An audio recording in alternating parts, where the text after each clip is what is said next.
खुदावंद यीशु मसीह के इंतहाई मुबारक और जलाली नाम में मेरी तरफ से आप सबको बहुत बहुत सलाम। सबसे पहले मैं खुदा बाप का शुक्रगुज़ार हूँ और उसके बाद अपने प्यारे भाई पास्टर आसफ साहिब के लिए और सारी इंतज़ामिया के लिए जिन्होंने मुझे यहाँ पे मदद किया ताकि मैं इन सब के साथ मिलकर खुदा का कलाम आपसे शेयर कर सकूँ। इस इंतहाई खूबसूरत और मुबारक घड़ी के लिए हम खुदा बाप के शुक्रगुज़ार हैं कि खुदा ने हम सबको ज़िंदा रखा, अपना फजल दिया ताकि हम उसकी मुक़द्दस आवाज़ को सुने, बरकत पाएँ, बरकत का तजुर्बा करें। कलाम मुक़द्दस में से हमारे लिए आज की तिलावत याकूब का ख़त उसका 5वां बाब और उसकी 16वीं और 17वीं 2 आयात हम कलाम खुदा में से तिलावत करेंगे। याकूब का आम ख़त उसका 5वां बाब और उसकी 16वीं और 17वीं 2 आयात हम कलाम खुदा में से तिलावत करेंगे अपनी रहनुमाई के लिए। बस तुम आपस में एक दूसरे से अपने अपने गुनाहों का इकरार करो और एक दूसरे के लिए दुआ करो ताकि शिफा पाओ। रास्तबाज की दुआ के असर से बहुत कुछ हो सकता है। एलिया हमारा हम तबीयत इंसान था, उसने बड़े जोश से दुआ की कि मींह ना बरसे, चुनाचे 3.5 बरस तक ज़मीन पर मींह ना बरसा। कलाम खुदा का पढ़ा जाना हमारी बरकत का सबब ठहरे। आइए दुआ मांगे।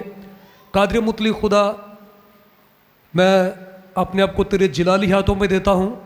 जब ये तेरा कलाम बयान करूँ दुआ के ताल्लुक़ से तो हम सबको बरकत का बहुत बड़ा गहरा तजुर्बा हासिल हो मसीह खुदा के वसीले से, आमीन। जब हम किताब मुक़द्दस में अहद अतीक का मुताला करते हैं और दूसरी सलातीन उसका 19वां बाब पढ़ते हैं तो हमें एक मुक़द्दस रास्तबाज बादशाह की दुआया ज़िंदगी के बारे में खूबसूरत एक नमूना, एक मॉडल मिलता है जिसका नाम हिजकिय्याह बादशाह था और वो खुदा परस्त था और वही काम करता था जो खुदा की निगाह में मुक़द्दस है, पाक है, रास्तबाज काम थे।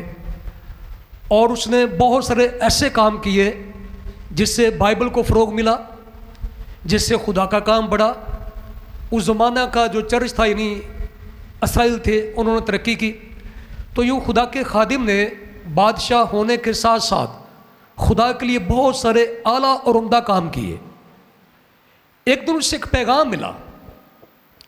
उस ज़माने का एक बहुत ही जाबर और ज़बरदस्त और ख़तरनाक बादशाह था जिसका नाम सनहेरब था। और सनहेरब जो है शाम का बादशाह था और शाम ने बहुत सारी सल्तनतों को, बहुत सारे मुल्कों को मार गिराया और शहरों पर और मुल्कों पर कब्जा कर लिया। सनहेरब जहाँ भी जाता था अपना पैगाम भेजता था कि अभी इसी वक्त बादशाह समेत सारी राया मेरे ताबे हो जाए। जो उसकी बात ना मानता अपनी फौज ले जाता और उस मुल्क को बर्बाद कर देता। और इसी तरह उसने अपने एक एम्बेसडर को, अपने पैगंबर को एक डेलीगेशन की सूरत में एक वफद जो है वो हिजकिय्याह बादशाह के पास पहुंचा और फरमाया कि हम ये पैगाम दे रहे हैं कि तुम ऐसा करो कि अपनी राया को यानी बनी इसराइल को हुक्म दो, हम लगाने के इस महीने के अगला जुमा जो है, जिस तरह जुमा आने वाला है, अगले जुमे तक हम आएंगे और तुम ऐसा करना कि अपनी सारी राया से, अपनी आवाम से बोलना बगैर हिचकिचाहट के सब के सब अपने घरों से बाहर निकल आएं और हमारे गुलाम बन जाएं। और सनहेरब ने यह पैगाम खुदा के बंदा हिजकिय्याह बादशाह को पहुंचवाया और साथ ये भी लिखा कि उसके दरबारियों से, उसके वज़रा से, उसके वज़ीरों से कहा कि ऐसा ना हो कि हिजकिय्याह बादशाह तुम्हें यह कहे कि दुआ मांगो, खुदा से कहो। आज तक किसी देवता ने किसी खुदा ने किसी को नहीं बचाया और तुम्हें भी नहीं बचाएगा, इसलिए दुआ में अपना वक्त ज़ाया किए बगैर सब गुलाम बनकर हमारे साथ चलना शुरू कर देना। जब हिजकिय्याह बादशाह को ये ख़त मिला तो कलाम मुक़द्दस में लिखा है हिजकिय्याह बादशाह ने अपने कपड़े फाड़े सर में राख डाली, टाट ओढ़ा और चिल्लाया और रोया और पीटा, और उसने वही खत लिया और जाकर एक मेज पे रख दिया और इस तरह से दुआ की, ऐ खुदावन आसमान और ज़मीन के खुदा, खाल के दो जहान, ऐ हमारे मालिक, ऐ हमारे परवरदिगार, तू जानता है कि हम कमज़ोर हैं। और सनहेरीब ने, एक शैतान बादशाह ने आज तेरे लोगों को चुनौती दी है और हमें यह पैगाम दिया है कि हम यहां से निकलकर उसके कैदी बन जाएं। अब अपने नाम की खातिर, अपने नाम की खातिर रहम कर, तरस खा और अपनी उम्मत को बचा। तो याद रखिए, सनहेरीब के बारे में कहा जाता है कि इतना जाबर और डिक्टेटर किस्म का बादशाह था कि किसी बादशाह ने भी उसकी जो है बात को टाला नहीं था और उसके खौफ से लोग कांपते थे। जहां भी पैगाम भेजता, जिसको लेटर भेजता, फौरन से उसकी बात मानते। और कलाम पाक में लिखा है कि आखिर हिजकिय्याह बादशाह ने ये लेटर जब सामने रखा, दुआ मांगी तो आराम से बैठ गया। आखिर वक्त आ गया, जैसे अगले जुमे को हमला करना होता है, वो बादशाह आने वाला है, लूटने वाला है, बर्बाद करने वाला है। जुमे रात की रात अब कह लें कि उसने डायरेक्ट हमला नहीं किया। वो इतना मुतकब्बर था, इतना घुमंडी था कि उसने हमला करने के बजाय उसने स्टे किया शहर के बाहर। तो जाहिर है कि लोगों के दिल पिघल गए। औरतें, मर्द, बच्चे, बूढ़े जब अपनी बेइज्जती देख रहे थे कि बादशाह आएगा, हमें पकड़ेगा, हमें बांध लिया जाएगा जंजीरों में, बेड़ियों में, और हमें बेहुरमत किया जाएगा और ऐसे हालात पैदा कर दिए जाएंगे, तो लोगों के दिल हिल गए, लोग इंतहाई परेशान हो गए। और वो रात खुदा खुदा करके गुजरी कि ना जाने आज सुबह क्या होने वाला है। और सारे इंतजार कर रहे थे कि अभी सनहेरीब आएगा, वो जालिम डिक्टेटर जाबर बादशाह आएगा, हम कैप्चर हो जाएंगे, पकड़े जाएंगे, मारे जाएंगे। अब दूसरा मंजर देखिए, जुमेरात की रात एक अजीब काम हुआ। सनहेरीब इतना मगरूर था, इतना मुतकब्बर था, उसने रात हमला नहीं करना चाहा। सुबह सुबह उठा, ज़ाहिर फौज में जर्नैल होते हैं, करनैल होते हैं, सूबेदार होते हैं, सिपाहसलार होते हैं। वो मुतकब्बर बादशाह उठा और सबसे पहले उसने अपने जर्नैल को हिलाया होगा और कहा उठो भाई, लेकिन जर्नैल नहीं उठा भाई। करनैल को उठाया, वो नहीं उठा। दूसरा फौजी, तीसरा फौजी, चौथा, पांचवा, करते करते करते करते करते सारी फौज को उसने हिलाया। लेकिन फौज देखते देखते कलाम मुकद्दस में लिखा है 1,85,000, कितने? 1,85,000 फौजी सोए के सोए रह गए और सनहेरीब तन्हा और अकेला था और वहां से भाग गया और नीनवा गया। जब नीनवा गया तो वहां पे किसी ने पीछे से उसके तलवार मारी और यहां गुजार दी और यूं जुल्म का पहाड़ एक पल में जमीन पर गिर गया। रास्तबाज की दुआ के असर से बहुत कुछ हो सकता है। हालेलुया। और पूरा शहर, जो वहां पे खुशी हुई, जो शादमानी हुई, जो वहां पे ढोल बजाए गए, जो गीत गाए गए, हमदोस्ताइश की गई, खुदा के नाम को जलाल मिला। और ये बात हजारों साल बाद खुदा के बंदा याकूब ने बताई कि रास्तबाज की दुआ के असर से बहुत कुछ हो सकता है। यहाँ पे लिखा नहीं कि पादरी की दुआ से बहुत कुछ हो सकता है, लिखा नहीं कि भगत की दुआ से बहुत कुछ हो सकता है, लिखा नहीं कि बिशप की दुआ से बहुत कुछ हो सकता है। और आज मैं कभी कभी नहायत परेशान होता हूँ। हम भी दुआ करते हैं, दुआ करानी चाहिए, मैं भी दरख्वास्त देता हूँ, आपको देनी चाहिए, लेकिन आज तक रस्म सी बन गई है। रास्तबाज अपनी अहमियत को ना जानते हुए दुआ के लिए लोगों ने मकाम, जगहें, शहर और मुल्क को मिलत कायम कर दिए हैं और रास्तबाज की दुआ का असर आहिस्ता आहिस्ता आहिस्ता ख़त्म होता चला जा रहा है। और हमें यकीन ही नहीं है कि मेरी और आपकी दुआ से कुछ हो सकता है। आज कलीसिया को अपनी दुआ पे यकीन नहीं है और रास्तबाज को नज़र नहीं आता कि मेरी दुआ से कुछ हो सकता है। और यूं मैं शुक्रगुज़ार हूं खुदावन का कि आज खुदा ने हम ईमानदारों को अपने इंडिपेंडेंट मीडिया दिया है, टेलीविज़न दिए हैं, चैनल्स दिए हैं और अप्रॉक्सीमेटली कोई 21-22 चैनल्स हैं हमारे जिन पर दिन रात दुआ हो रही है। और नीचे स्लाइड भी चलती है, एक पट्टी भी चलती है कि दुआ कराएं। और इस तरह कुछ लोगों ने कार्ड बनाए हुए हैं, कार्ड कि दुआ हमसे कराएं। बाहर जाने की परेशानी, शादी की परेशानी, कारोबार की परेशानी, गम, बीमारी, तकलीफ, दुख में हमसे रब्ता करें, हमसे दुआ कराएं। तो आहिस्ता आहिस्ता कलीसिया का सारा रुझान, ज्ञान जो है वो यहाँ पे चला गया कि दुआ करानी है, बस करनी नहीं है। दुआ करवानी है, बस करनी नहीं है। और कलीसिया ने ये तय कर लिया है कि उन्हें कहाँ से दुआ करानी है, और कुछ डेरे बन गए हैं। आहिस्ता आहिस्ता चर्च दुआया चर्च बनने की बजाय, दुआ करने की बजाय, रास्तबाज होने की बजाय हमने जगह मुकर्रर कर रखी है। छोटी दुआ, बड़ी दुआ यहाँ से करा ले, उससे बड़ी दुआ करनी वहाँ पे चले जाएं, अगर वहाँ से शिफा नहीं मिलती वहाँ से चले जाएं, और सारी कलीसिया बकारी बनती चली जा रही है। और वो बकारियों का एक बहुत बड़ा इज्तिमा बनता चला जा रहा है। जबकि बाइबल मुकद्दस आज भी सच्ची और पक्की किताब है, जिसके अंदर ये लिखा हुआ है, जो लिखा हुआ कभी टल नहीं सकता। मैंने हज़ारों दफ़ा, हज़ारों कन्वेंशन में ये एक जुमला कहा है, और मैं यह भी कहना चाहूँगा, अगर आप बाइबल अटलस देखें, यानी बाइबल का एक नक्शा है, तो उसमें रॉय हैंसन खुदा के खादिम है। रॉय हैंसन ने उसमें 8 मज़हब शो किए हैं। 8 मज़हब, कितने? 8 मज़हब। तो 8 मज़हब जो है दुनिया के अंदर मौजूद है। अब मैं ये यकीन करता हूँ, मैं ईमान रखता हूँ कि दुनिया में 8 मज़हब हैं, और 8 मज़हब की अपनी अपनी किताबें हैं, और उन किताबों में सच्चाई है, सच है। उन किताबों में सच है। उन किताबों में दुनिया में जितने भी मज़हब हैं उनके अंदर सच है। कोई मज़हब कत्ल की इजाज़त नहीं देता, झूठ की इजाज़त नहीं देता।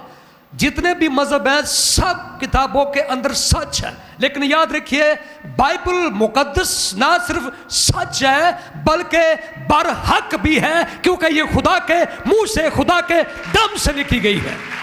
ये किताब सच भी है, बरहक भी है, और इसके ऊपर एक ऐसी मोहर लगी हुई है, एक ऐसी स्टैंप लगी हुई है जो टल नहीं सकती। लिखा है कि आसमान और जमीन टल जाएंगे पर मेरे मुंह की बातें हरगिज़ ना टलेंगी। हालेलुया, वो इसी कलाम में लिखा हुआ है। अब जो कुछ लिखाया गया वो खुदा पूरा करने का पाबंद है। इन 66 किताबों में जो कुछ खुदा ने लिखवा दिया है वो पूरा करने का खुदा पाबंद है, चाहे आप माने या ना माने, यकीन करें या ना करें। तो लिखा है कि रास्तबाज की दुआ के असर से बहुत कुछ। मैं एक पास्टर हूं और मैं हफ्ते में ना जाने कितनी बार दुआ करता हूं, लेकिन मैं बार बार ये जुमला रिपीट कर रहा हूं कि पादरी की दुआ से नहीं। किसकी दुआ से? आप जानते हैं रसूल मकबूल किसका टाइटल है? पौलुस का। रसूल मकबूल किसका है? रसूल आज़म किसका टाइटल है? पौलुस का। पौलुस वह रसूल है जो तीसरे आसमान तक गया था। कहाँ गया था? कहाँ गया था? तीसरे आसमान तक। तो भी उसने तीसरे आसमान से जमीन पर आकर कहा कि और हर वक्त और हर तरह से रूह में दुआ और मिन्नत करते रहो। इफिसस की कलीसिया के नाम खत उसका 6 बाब उसकी 18-19 आयत में लिखा है, और हर वक्त और हर तरह से रूह में दुआ और मिन्नत करते रहो, और इसी गरज से जागते रहो कि तमाम रास्तबाजों के लिए दुआ किया करो, और मेरे लिए भी। किसके लिए? किसके लिए? मैं एक दिन टीवी देख रहा था, ये कोरोना की बात है, एक बड़ा मारूफ चैनल है पाकिस्तान के अंदर, आप जानते होंगे। तो हमारे प्यारे भाई वो दुआ करते बीमारों के लिए, वो ज़्यादातर बीमारों के लिए दुआ करने के लिए ज़्यादा काम करते हैं। तो मैं देख रहा कि स्लाइड चल रही थी, नीचे पट्टी चल रही थी टीवी पे कि आजकल कोरोना की वजह से आप कहीं नहीं जा रहे, तो अब आप ये नंबर नोट कर लें, ये उनका नया नंबर है, वो पाकिस्तान में नहीं है, वो किसी और मुल्क में है, आप यहाँ से दुआ कराएं। तो ये बुरी बात नहीं, मैं इसके खिलाफ नहीं हूँ, लेकिन अब भी हमारे प्यारे भाई ये नहीं सिखा रहे, अब भी ये कोशिश नहीं कर रहे कि रास्तबाज की दुआ के असर से बहुत कुछ हो सकता है। रास्तबाज की दुआ के असर से हालात बदले जा सकते हैं। रास्तबाज की दुआ से खुदा बहुत कुछ कर सकता है। आप में से कितने लोग जानते हैं यकूब नबी के बारे में सुना सारा? अगर आप पैदाइश की किताब का 32वां बाब पढ़े, 33वां बाब पढ़े, एक कहानी मुझे बड़ी पसंद है बाइबल मुकद्दस में। को 20 बरस तक यकूब अपने मामू लाबन के यहाँ रहा। 20 साल तक उसके साथ ज्यादतियां होती रही, गरीब का गरीब रहा। आखिरकार याकूब 20 साल के बाद अपने मामू लाबन से बाहर निकला। वो फिर पीछे आया, फिर उसकी जान छूटी। एक कॉन्ट्रैक्ट हुआ, कॉन्ट्रैक्ट के बाद याकूब आगे चल गया। अभी थोड़ा आगे बढ़ा तो याकूब को एक और पैगाम मिला कि तेरा भाई एसाऊ 20 साल का इंतकाम लेने के लिए तेरे ताक़ुब में आ रहा है। अब पहले 20 साल मामू ने लूटा, मामू और ससुर, एक सापत एक उड़ना, एक सापत एक मामा दूसरा सौरा। और 20 साल तक याकूब बेचारा रोल गया, उसका सर्वनाश हो गया। वहां पर बीवी बच्चों के न कपड़े, गुर्बत, लाचारी, मजबूरी, आंसू, दर्द, मर्ज, कर्ज, पता नहीं क्या कुछ बेचारे ने सहा। गर्मियों को जलता रहा, सर्दियों में ठिठुरता रहा। बिलाखिर एक रोज उसने एक दुआ मांगी और दुआ की वजह से वो सरफराज हुआ, रुपया पैसा आया, बरकत आई। जब वहां से निकला तो मामू फिर पीछे आया, फिर रात खुदा ने मुदाखलत की तो उसकी जान छूटी। अभी थोड़ा आगे बढ़ा तो एक और उसे पैगाम मिला कि तेरा भाई एसाऊ एक जंगली वैशी इंसान 400 वैशी और जंगली फौजियों के साथ तेरा इंतकाम लेने के लिए आ रहा है। इंतकाम लेने के लिए तेरे सामने आ रहा है। और 20 साल पहले आप भी जानते कि याकूब ने धोखे से बरकत ली थी और अपने भाई का हक उस वक्त छीन लिया था, जो याकूब का लफ्ज़ी मतलब है हक मारने वाला। तो उसे पैगाम मिला कि 20 साल के बाद तेरा भाई एसाऊ इंतकाम लेने के लिए आ रहा है। अभी याकूब पहले इंतकाम से निकला, पहले दर से निकला, पहले दुखों से निकला, पहली मुसीबतों से निकला, पहली आजमाइशों से निकला। मामू ने 20 साल तक उसे डसा और डंगा, बेचारा गरीब और लाचार रहा। और अभी मुश्किल से अमीर हुआ, पैसे आए, खुशहाली आई तो आगे भाई मारने के लिए आ गया। और सबसे बड़ा दुख यह था, सबसे बड़ा दुख यह था कि मैं तो मरूंगा, पर मेरे गुनाह की वजह से मेरी मासूम बीवियां, मेरे मासूम बच्चे, ये मुलाजिम, ये जानवर, इनको सबको वो छुरियों से, खंजरों से, तलवारों से इनका किला कीमा कर देंगे, बर्बाद कर देंगे। और यूं याकूब बेचारा कांपता रह गया। अब क्या करे? वापस जाए तो मामू है, आगे जाए तो भाई दुश्मन है। अरे कभी कभी अपने ही दुश्मन होते हैं। अपने रिश्ते ऐसे रिश्ते जिनको आप मार भी नहीं सकते, छोड़ भी नहीं सकते, बर्बाद भी नहीं कर सकते, लेकिन हमारे दुश्मन अपने लोग होते हैं। अब आगे दुश्मन, पीछे दुश्मन, चारों तरफ दुश्मन। अगर वो इधर जाता है तो डकैत, डाकू, चोरों से भरे हुए इलाके हैं। और ये रात एक तारीकी की रात है, गम की रात है, आंसू की रात है, मौत की रात है, दर्द की रात है, करब की रात है, रोने की रात है, पीटने की रात है। चारों तरफ मौत ही मौत है, चारों तरफ कहर ही कहर है और अंधेर टूट गया है मासूमों पर। अब क्या करे? किराए के कातिल बुलाए ताकि उसकी बीवियों को, बच्चों को लूट ले, रुपया पैसे लूट ले। याद रखे उसने, वो बड़ा चालाक होशियार आदमी था, लेकिन लड़ा नहीं। आज जंग नहीं की। अब क्या करे? वो किराए के कातिल बुलाए, क्या वो फौज बुलाए, क्या वो लड़ाई करे? याद रख उसने एक अजीब काम किया। उसने दो तीन टीमें बनाई। दरिया यबूक के घाट, जिस दरिया पे खड़ा था उसका नाम यबूक था, उसने अपने बीवी बच्चों को दरिया के दूसरी तरफ भेज दिया। और कलाम में लिखा है खुद वो यबूक के घाट पर चला गया। यबूक के घाट पर क्या किया? यबूक के घाट पर चला गया। हमें वहां पे अगरचे ऐसे अल्फाज नजर नहीं आते उसने क्या किया। कलाम में लिखा उसने अपने बीवी बच्चों को तो आगे भेज दिया, खुद वो तन्हा रह गया, अकेला रह गया। वहां सारी कहानियां पढ़ डाले, आपको कोई अल्फाज नजर नहीं आते। और वहां पे वो खौफजुदा पड़ा था और आहें मार रहा था और चिल्ला रहा था, रो रहा था। और उसके सीने के पेट के अंदर से आवाज आ रही थी। और गालबन लिखा हुआ नहीं है, मैं बार बार ये बात कर रहा हूं, लेकिन हम अंदाजा लगा सकते खुदा के लोग होने की वजह से।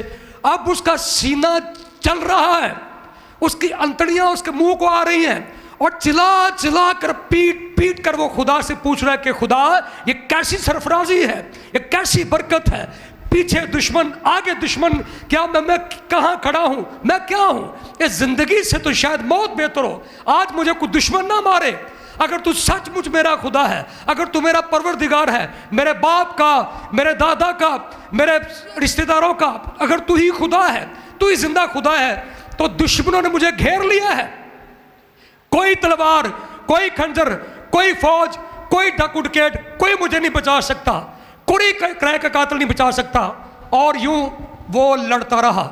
और सुबह 4 बजे के करीब, सुबह 4 बजे के करीब जब दुश्मन ने देखा, जिसने रात आकर याकूब को पकड़ लिया था, याकूब उससे कुश्ती लड़ता रहा।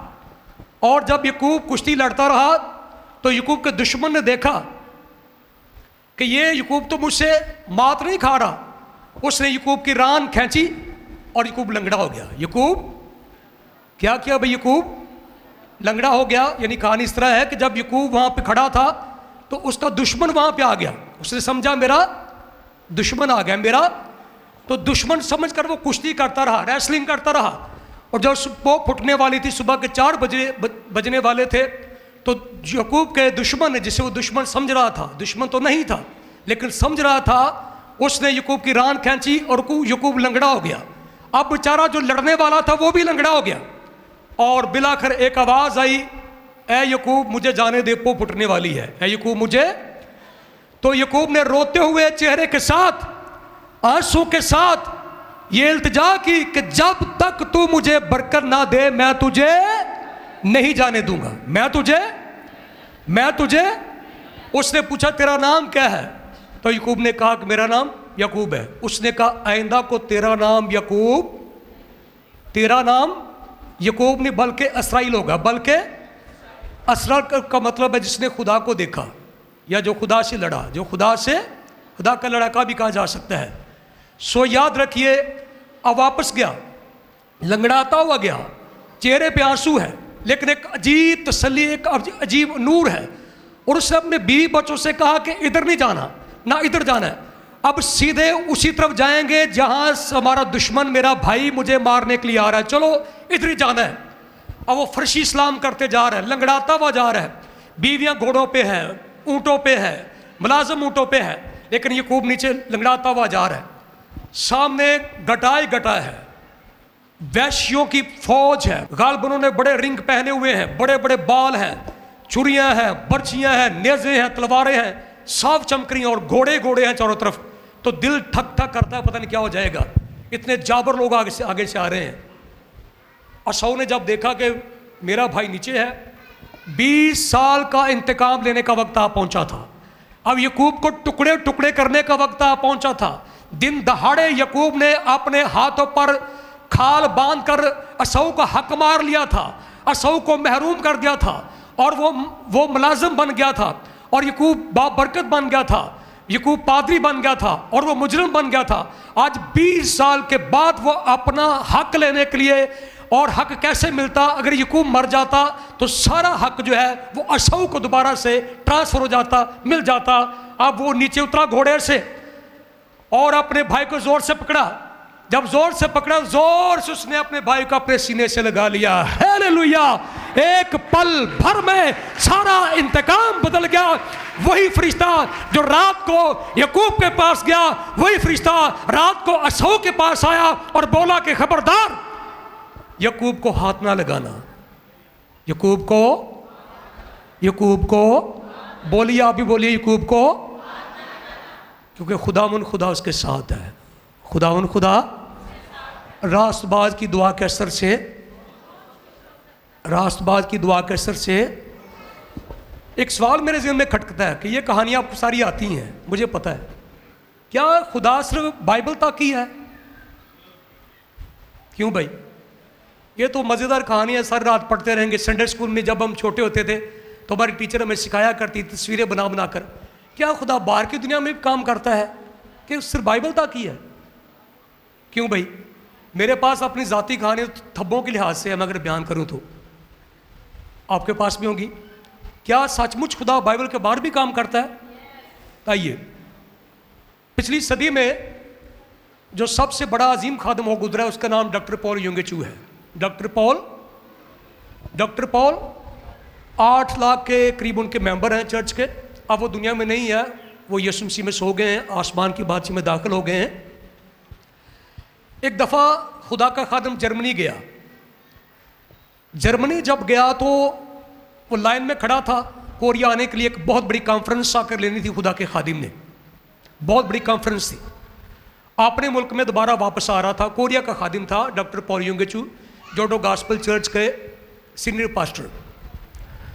तो पादरी साहब अपनी किताब में खुद लिखते हैं, कहते हैं मैं लाइन में खड़ा था, अनाउंसमेंट हुई कि कोरिया जाने वाली फ़्लाइट तैयार है, इसलिए सर मेहमान आ जाएं। वो कहते हैं मैं लाइन में खड़ा हो गया, पासपोर्ट लेने वाली लेडी मेरे पास आई, मैंने अपने बैग में हाथ डाला, इधर उधर मैंने देखा मेरा पासपोर्ट किधर है, सारी किताबें मैंने बाहर निकाली।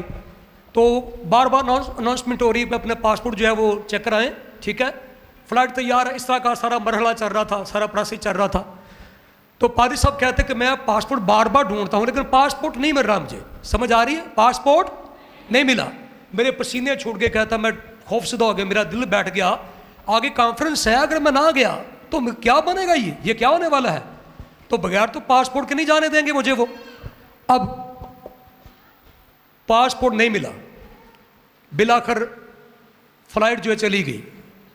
और डॉक्टर पॉल योंगेचू कहते कि मैं इतना कंफ्यूज और इतना मायूस हो गया कि मेरा रंग जैसे येलो हो गया। मैं वहाँ पे सिर पटकर बैठ गया कि गॉड ये तूने क्या किया है। कहता मेरे दिल में इतने सवाल उठ रहे थे कि खुदा कादिर मुतलक खुदा है, सारी ज़मीन का खुदा है, एक पासपोर्ट नहीं खुदा मुझे मेरा दे सका। वो कहता I was really very very surprised. मैं बहुत परेशान था, हैरान था कि ये सारा कुछ मेरे साथ क्या हो रहा है। कहता मैं वहाँ पे बैठ गया कि अब क्या करूँ। मैं गुस्से में भी था और परेशान भी था। कॉन्फ्रेंस कौन करेगा, पैगाम कौन देगा, क्या बनेगा सारा कुछ। वो कहता एक आदमी ने मुझे देखा और बोला हम गुड आफ्टरनून पादरी साहब। वो कहता मैंने ना गुस्से से बोला गुड आफ्टरनून, फिर मुंह नीचे कर लिया। कहा पादरी साहब आप परेशान हैं, मुझे पता चला कि आपका पासपोर्ट गुम हो गया। तो कहता मैंने कहा ठीक है यार आप छोड़े, मेरे हाल पे छोड़ दे। उसने कहा कि आप परेशान ना हो, मुझे पता आप डॉक्टर पॉल योंगेचू हैं, आप कोरिया के दुनिया के सबसे बड़े खादिम हैं। योंगेचू दुनिया में सबसे बड़ा खादिम गुजरा है, जिसकी तादाद कलीसिया की सबसे बड़ी थी। तो उसने कहा, योंगेचू कहता कुछ आदमी ने कहा कि मैं एयरपोर्ट पे काम करता हूँ, मैं यहाँ वर्कर हूँ, आप मेरे साथ आएँ, साथ ही मेरा घर है, इधर खाना खाएं। तो कहता नहीं यार आप चले जाएं, मैंने कोई खाना खुना नहीं खाना। मैं कहता इतना परेशान था कि मैं बार बार सोचे जा रहा था, मेरा दिमाग सुन्न हो रहा था, ये चक्कर आना शुरू हो गए थे कि ये क्या हो गया है। इतने इख्तियार से मैंने पासपोर्ट रखा है, सब कुछ किया है, फिर पासपोर्ट कैसे गुम हो गया। फिर उस आदमी ने कहा कि मैं आपका अरेंज करता हूँ, आप परेशान ना हो जाएं, आए एक वक्त का खाना हमारे साथ खा लें आप। जो मशहूर पादरी साहबान होते हैं ना, लोग उनकी खिदमत भी करते हैं। कहता बिलाखिर वो बड़ा ही बेज़्ज़त हुआ, उसने मुझे इंसिस्ट किया कि नहीं जी आप पादरी साहब प्लीज़ आए मेरे। उसने मेरा बैग पकड़ लिया। योंगेचू कहते कि मैंने उसके पीछे पीछे चलना शुरू कर दिया। पैदल हम गए थे, आगे उसका घर था। अब मैंने थोड़ा अपना मूड जो है वो कूल किया, मैं थोड़ा सा मैंने अपने को ना थोड़ा गुस्से से बाहर आया। तो उस आदमी ने मुझे कहा कि पादरी साहब आप साथ वाले क्वार्टर में जाएं, कपड़े चेंज करें प्लीज़, और खाने के लिए तैयार होकर जाए। खाना तैयार ही पड़ा है। वो कहता जब मैं कपड़े चेंज कर खाना खाने के लिए बैठा, तैयार हो रहा था, तो एक कमरे से आवाज़ आ रही। साथ वाले कमरे से क्या था, दरवाजे होते ना, खुदावन कादिर मुतलक खुदा हय्युल कय्यूम तू जानता है मेरे पापा की सैलरी बहुत कम है, वो गरीब है, ए खुदावन मैं इतनी फ़ीस कैसे दूंगी, ए खुदावन मुझे फ़ीस दे, खुदा मुझे फ़ीस चाहिए, खुदावन लाखों रुपया मैं कहाँ से दूँ। कहता मैं और सीरियस हो गया और दरवाजे के पास चला गया। मैं फिर खुदा मैं फ़ीस, मुझे फ़ीस चाहिए, खुदा मैं फ़ीस लिए बगैर नहीं जा सकती, मेरे पापा की सैलरी इतनी नहीं है। वो कहता मैं कमरे से बाहर आया और दूसरे कमरे की तरफ गया और मैंने दस्तक दी, और अंदर से एक खूबरू नौजवान लड़की, उसके बाल खुले हुए थे, आंखें रेड थी और आंसू से चेहरा तर था। मैंने पॉकेट से अपना हाथ निकाला और इतने पैसे, इतने पैसे उसको दिए और कहा बेटी मुझे पता चल गया कि मेरा पासपोर्ट क्यों गुम हुआ था। Hallelujah, hallelujah. क्या रासबाज की दुआ के असर से बहुत कुछ हो सकता है। एवें न कही जाओ मुड़ के जाना थे पिशौर ही दुआ कराउण, है जी, इतने नहीं सुनी गई लाहौर चल जाओ, गड्डियाँ भर भर के लोग नवा ही काम फड़े अजकल। जहाँ रासबाज है वहीं खुदा है। आमीन। बशर्त के रास्तबाज हो। या तुम रास्तबाज नहीं है तो या में यकीन नहीं है, कोई चक्कर है। सिंपली ईमानदारों की दुआओं के जवाब बाइबल मुकद्दस में लिखे हुए हैं। हन्ना कोई पादरी नहीं थी, ना वो कॉन्फ्रेंस लीड किया करती थी। हन्ना एक आम लेडी थी, आम ले मैन थी, आम मेंबर थी। एक दुआ ने उसे एक खास औरत बना दिया है। आप जानते हैं आज आना दुनिया में कितनी लड़कियों का नाम है। अमेरिका में एक आम लेडी तारीख की खास दिन औरत बन गई। उसका बेटा 2 किताबों का मुसन्निफ है, पहला समूल, दूसरा समूल। रास्तबाज की दुआ के असर से बहुत कुछ हो सकता है। मेरा तो यकीन है कि हो सकता है। अब पता नहीं आप कैसे मार रहे हैं। चलिए आखिर में 1-2 मिसाल मैं और बताना चाहता हूँ, ठीक है। दूसरा दुनिया का सबसे बड़ा खादम जो गुजरा, किसी को याद है क्या नाम उसका? हाँ जी, बच्चा, हाँ जी, जोरदार तालीब जाइए भाई शर्जील के लिए। बिली ग्राम एक ऐसा नाम है जो अमेरिकी तारीख का वो अजीम पास्टर है जिसने असेंबलीज में कलाम सुनाया है। इतने बड़े क्रूसेड्स कलाम सुनने के लिए उसके बाद कभी इकट्ठे नहीं हुए कलाम सुनने के लिए। वैसे तो लोग आते जाते रहते हैं। हॉलीवुड में खुशी के साथ उससे खैर मकदम किया जाता था। सदर बुश किसी ज़माने में जब उलझन में होता था तो बिली ग्राम से दुआ किया कराया करता था। बिली ग्राम एक नाम है पूरी दुनिया के अंदर। आमीन, हालेलुया। उनकी किताब है मरने के बाद क्या होगा। मरने के बाद, बिली ग्राम की किताब है मरने के बाद क्या होगा। उसमें लिखते हैं कि मैं रोया देख रहा हूँ, आसमान पर चला गया। क्या हुआ? आसमान पर। कहता कि बड़े पाकिस्तान जितने बड़े तख्त लगे हुए हैं, पाकिस्तान जितने लंबे लंबे सफ़ेद तख्त हैं, उनके ऊपर ताज पड़े हैं। क्या भाई? बड़े बड़े ताज पड़े हैं। इतने इतने हसीन ताज कि आंख उन पर जमती नहीं है। इतने शाइनिंग है उनकी, डायमंड्स लगे हुए हैं, नीलम, बखराज, जमुर्द, अकीक, संगे सुलेमानी, फिरोज़ा, लाल पत्थर, यकूत, यमनी, इतने हसीन के क्या बात है। लेकिन एक ताज तो इतना हसीन, इतना खूबसूरत, इतना बड़ा है कि दिल से करता कि अभी बस मैं अपने सर पे डाल लूँ। वो कहता कि एक बड़ी लंबी लाइन है, बहुत लंबी लाइन खादमों की। मैं उस लाइन में कोई 12वें नंबर पे खड़ा हूँ। तो कहता है मैंने अपने एड़ियाँ ऊपर उठाई और मैंने सोचा कि बिली ग्राम ये ताज तेरा ही है। ये ताज दुनिया में मैं ही सबसे बड़ा पास्टर था ना, मेरा नाम था तो ताज मुझे मिलना है। वो कह रहा तो भी मेरा दिल ठक ठक कर रहा था कि जो आगे जा रहे कहीं इनको ना मिल जाए। योंगे चू था, रनेहार्ड बॉन्की था, और बड़े बड़े खादम थे, चार्ल्स फनी था, डीएल मूडी था, इस तरह कई खादम थे, बड़े बड़े खादम थे। तो कहता मैं दिल ठक ठक कर रहा था कि कहीं इनको ना ताज मिल जाए। कहता मैंने फिर अपनी एड़ियाँ उठाई। मैं देख रहा था कि यीशु जब वो खादम आगे जाता तो यीशु उठाता, उनके सर पे आम ही ताज रख रहा था। जो बड़ा ताज है वहीं पड़ा था। समझ आ रही है ना? जो बड़ा ताज था वहीं पड़ा था। वो कहता कि 6-7 रह गए, अब भी मेरा दिल यार उनको भी नहीं मिला। वो कहता मेरा ही है। कहता आखिर मेरी बारी आ गई। मैंने अपनी आंखें बंद की और सोचा कि मेरे सर पे बहुत बड़ा ताज आने वाला है। वो कहता मैंने आंखें बंद की, ताज सर पे रखा, आगे गया। जब मैंने देखा तो ताज आम ही था। तो माय गॉड ये क्या हुआ है? वो ताज जो बड़ा ताज था ना, सबसे हसीन तरीन, जो कई डिज़ाइनों से बना, वो वहीं पड़ा था। कहता था मैं हैरान था कि ये क्या बात है, कोई दुनिया में मुझसे बड़ा भी नामवर खादम हुआ है। ये ताज मुझे, और खादम आ गए, वो भी वो वैसे ही चले गए। कहता मैं खड़ा रहा कि देखना आज भी ताज मिलता कि नहीं यार, एडा वड्डा दुनिया का केड़ा बंदा है।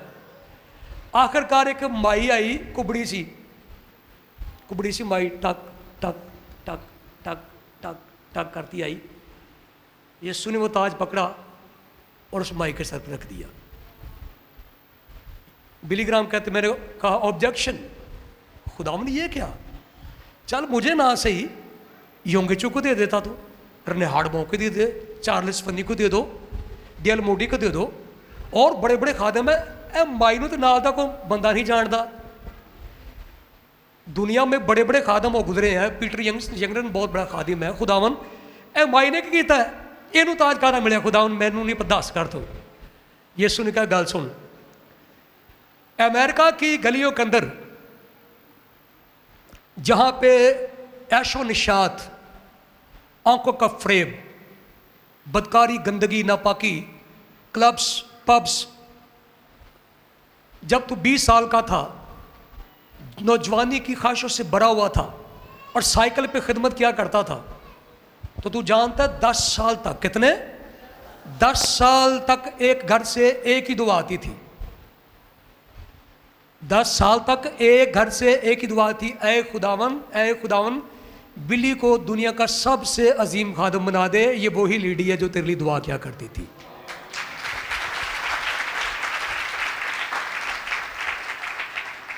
रास्तबाज की दुआ के असर से वाकई हो सकता है? नहीं हमें ना क्यों, जिम्मे बंदा बेचारा कोई वो तारों पे ना रेडी चला रहा था, तारें लगी हुई थी और उनके ऊपर एक खास किस्म की गाड़ी चलाता था, 2 टायर होते थे, तो लोग तालियां बजा रहे थे। वो पूछता था, हाँ भाई क्या आप यकीन कर सकते कि मैं इसके ऊपर हाथ छोड़कर भी चला सकता हूँ, ऐसे भी चला सकता हूँ? हाँ जी। अब उसने कहा कि आप यकीन कर सकते हैं कि मैं किसी को साथ बिठाकर भी चला सकता तारों पे? हाँ जी। जब वो पास है उसने कहा भैन जी तुसी उन्होंने कहा जाम मार के थे मैनू मारना ही। तो ऐसा यकीन नहीं है, क्या सचमुच रासबाज की दुआ के असर से बहुत कुछ हो सकता है? मेरी बेटियों, मेरे भाइयों, मेरी बहनों, बुजुर्गों, मेरा ईमान है इस बाइबल का खुदा नहीं बदला। सारी दुनिया बदल चुकी है, रिश्तेदार बदल गए हैं, पादरी बदल गए हैं, आज मिशनें बदल गई हैं, तंजीमें बदल गई हैं, हमारी हरकत और सकनात बदल गए हैं, इलाके बदल। आज असल में आज वो मसीहत रही नहीं जो पहले कभी हुआ करती थी। आज आंसू वाली दुआएं नहीं रही, रोने वाले ईमानदार नहीं रहे। लेकिन याद रखिए कि एक चीज़ नहीं बदली, वो मेरा आपका खुदा है। हालेलुया। और रासबाज की दुआ के असर से बहुत कुछ, चूँकि मैंने आपके पास बहुत सारी मिसालें, मेरे पास भी, लेकिन मैं कुछ ईमानदार बेटियों बहनों की मिसाल दे रहा हूँ। बहन एडना खुदा उनकी बंदी थी, रासबाज और दुआ वो लेडी थी, लेकिन वो बेवा हो चुकी थी, उसका खामन फौत हो गया था। खुदा ने उसे एक ही बेटा दिया। ये सच्ची बात है, ये अमेरिका की कहानी है। बहुत दुआ को लेडी थी, अपनी खुशी में गमी में दुआ क्या करती थी। एक दिन बहन एडना के घर बैल हुई, वो बाहर गई तो सामने बिजली के महकमे के 2 लोग खड़े थे। उन्होंने कहा जी आपका बिल नहीं, आपने बिल अदा नहीं किया। बहन एडना ने कहा नहीं मैंने बिल दे दिया है, बिल मैं अपने हाथों से बिल देख रही हूँ। तो मुलाजमों ने कहा जाओ जी हमें रसीद दिखा दो, जैसे हम भी रसीद दिखाते हैं। अब एडना भागी अंदर सामान जैसे हम करते हैं ना, किताबें उल्टी सीधी करना, बैग शैग सारे देखे, कहाँ चला गया बिल? इधर उधर, इधर देखा उधर देखा, रसीद किधर है, रसीद किधर है? अब घंटा गुजर गया। उन्होंने कहा भैन जी तुसी इन्ना टाइम लैन डे जे, हम कोई फ्री नहीं है, जल्दी रसीद दिखाओ। उन्होंने कहा रसीद तो नहीं मिली। उन महकमे के लोगों ने कहा कि फिर आपके ऊपर 2 केस होंगे, एक बिल का और दूसरा फ्रॉड का। आपने फ्रॉड किया है, धोखा, आप झूठ बोल रही हैं, आपने बिल नहीं दिया। उसने कहा नहीं अभी कोई केस ना करना, मुझे सिर्फ ना 4 दिन दे दो। कितने दिन दे दो? वो चले गए। अब चौथा दिन आ गया भाई, जैसे जुमेरात का दिन लगा ले आप, दिन आ गया। 4 दिन तक बेचारी ने पेटियां सारियां, संदूक सारे, बेड सारे, बिस्तर सारे, कपड़े सारे, पॉकेटां सारियां, वो चीज़ें जो नहीं देखने वाली वो भी उसने सारी देखी, बिल की रसीद नहीं मिली। अब दिल कांप रहा था कि महकमे के लोग आएंगे मुझे बेइज्जत करेंगे, तो क्या बनेगा? खुदावन हर रोज़ दुआ करती, खुदा बिल की रसीद किधर है? खुदावन रसीद ना मिली मेरा क्या बनेगा? मैं गरीब हूँ, मेरे पास पैसे नहीं है, खुदावन बिल की रसीद मिल जाए, खुदावन बिल की रसीद मिल जाए। पर बिल की रसीद मिलने का नाम नहीं ले रही। आखिर भी चौथा दिन आ गया, महकमे के लोग आ गए, बैल दी आती। अब उसके सारे बैन एडना के पसीने छूटे हुए हैं। कब मैं क्या करूं? मैं तो वाकई झूठी बन जाऊंगी और मुझ पर केस भी हो जाएगा और मीटर भी कट जाएगा, ये तो जलालत होगी मेरी। वो पसीनों पसीनी बाहर आई। उसने कहा मुझे प्लीज़ 2 मिनट बैठिए ज़रा, एक आधे घंटे के लिए बैठ जाए आप। वो अंदर गई और फिर खुदावन कद्र मुतली खुदा, ए मेरे बाप तरस कर, रहम कर, कोई रास्ता निकाल, इनके दिलों में रहम ही डाल दे, कुछ कर दे। अब रसीद कहाँ मिल रही है? समझ आ रही सबको भाई? कितनों को समझ आ रही है, कितनों को नींद आ रही है? अच्छा, शुक्रिया। उसने कहा कि खुदावन कुछ कर, मेरी जान छुड़ा इससे।